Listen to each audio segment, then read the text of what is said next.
Judge tries to silence Pam Bondi, but she shuts him down with constitutional law. Pam Bondi stepped into the courthouse in New Orleans, her briefcase in one hand, the other adjusting the lapel of her blazer. A small gold cross rested just below her collarbone, a piece of jewelry she wore daily as a personal symbol of faith. It was a reminder of who she was, and to her, it was no different than any other accessory, a wedding ring, perhaps, or a locket. But today, that simple cross would become the focal point of a battle she never anticipated. As Pam made her way to the defendant's table, she felt a pair of eyes on her. She glanced up to see Judge Thomas Harris, an imposing figure known for his strict demeanor. Instead of meeting her gaze, however, he was staring intently at her cross. The courtroom fell into a tense stillness, and without warning, the judge's voice cut through the silence. "Miss Bondi, I must remind you that religious symbols have no place in my courtroom," Judge Harris stated firmly, eyes never leaving the cross. Pam, unshaken, stood tall. "Your Honor, this cross is no different than a wedding ring or a locket with a family photo. It's a personal symbol of my beliefs." Harris's face remained unreadable as he replied, "Either you remove it, or I'll fine you for disregarding courtroom neutrality." The atmosphere grew thick with tension, and murmurs rippled through the room. Pam didn't flinch. She folded her hands over her briefcase, her expression calm. "I will be filing an objection. This isn't just about a fine. It's about my constitutional rights." Her words were clear and firm, a challenge to the judge's authority that set the stage for an unexpected confrontation. The judge, visibly taken aback, gave a sharp exhale, but Pam didn't back down. She knew this was more than a simple legal disagreement. It was a question of personal rights, and she was ready to fight for them.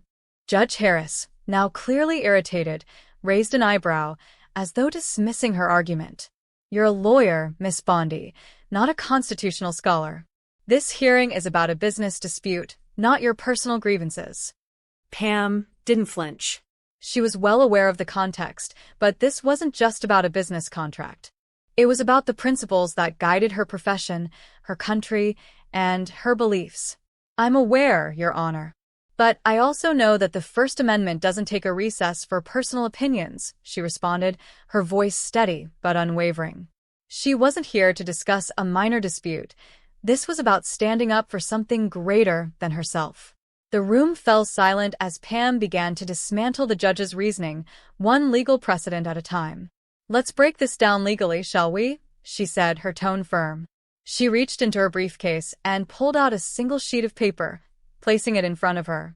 In Tinker v. Des Moines, 1969, the court ruled that individuals do not shed their constitutional rights upon entering a government institution. Similarly, West Virginia State Board of Education v. Barnett, 1943, affirmed that compelling individuals to remove symbols of personal belief is a violation of their First Amendment rights. Judge Harris, now visibly uneasy, glanced at the paper in front of her. His jaw tightened, but he didn't respond immediately. Pam pressed on, undeterred. "So, I ask, Your Honor, on what legal precedent are you basing this fine?" The courtroom grew still. The judge, caught off guard, could not offer a solid justification. Pam had exposed a legal weakness, and for a brief moment, Judge Harris found himself at a loss for words. She had made her point, and now the next move was his. Would he back down? Or would he double down on a weak, unsupported stance? The silence in the room stretched on until Judge Harris finally muttered, "The fine is rescinded."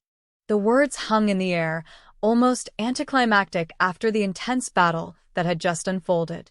Pam smiled, but there was no warmth in it. She wasn't here to gloat. She was here to make a statement, and she had made it. But she knew this victory was only the beginning. As Pam left the courtroom, the story quickly spread. A reporter, covering a separate case in the same courthouse, caught wind of the confrontation and posted the headline, "Judge tries to fine attorney for wearing a cross, fails." Within hours, the story went viral. News outlets picked up the story and legal experts weighed in, with many calling Judge Harris's actions a dangerous overstep of judicial authority. The public response was swift and passionate. By the time Pam returned to her office, her phone was buzzing nonstop. Media outlets, colleagues, and even complete strangers wanted to know what had happened in that courtroom. But Pam wasn't interested in the headlines. She knew the real battle was just beginning. This wasn't just about one judge or one small courtroom conflict. It was about defending the rights of every individual who might one day face similar overreach. That evening, Pam received a call from Lisa Reynolds, a veteran legal journalist. "Pam, I've got the segment ready. We'll have legal analysts breaking it down, and we'll make sure everyone knows exactly what happened in that courtroom." The next morning, Pam was greeted by more news reports, social media discussions, and legal analyses. The Florida Judicial Review Board had announced they would review Judge Harris's conduct, potentially leading to an investigation into his actions. Pam knew this wasn't just about her anymore.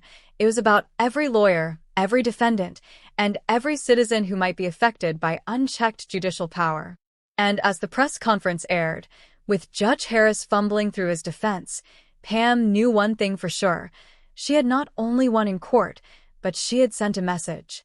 Never let someone in power strip away your rights without a fight.